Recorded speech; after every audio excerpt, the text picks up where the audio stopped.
Transport. Le réseau express métropolitain de la Caisse de dépôt.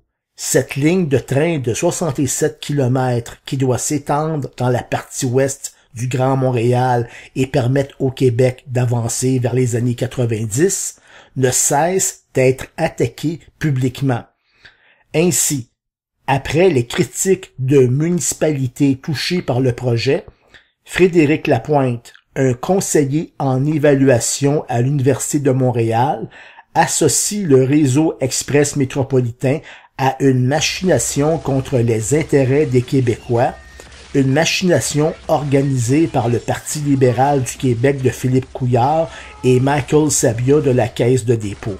Un projet très coûteux qui devrait aboutir dans les mains d'intérêts privés et possiblement étrangers à des conditions de rêve pour l'acheteur.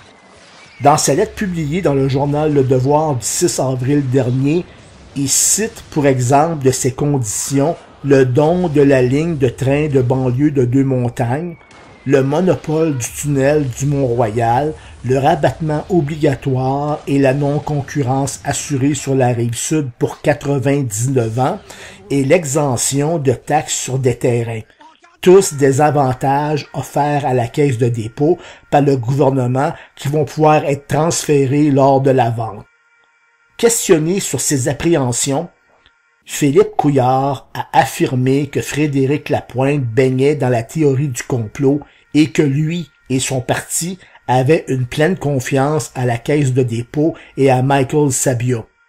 Il a enfin ajouté que la population le félicitera un jour d'avoir placé 1 milliard de dollars dans ce projet innovateur, créateur d'emplois, comme ils l'ont fait avec le montant de 1,3 milliard de dollars placé dans la C-série de Bombardier avant sa vente à des intérêts étrangers.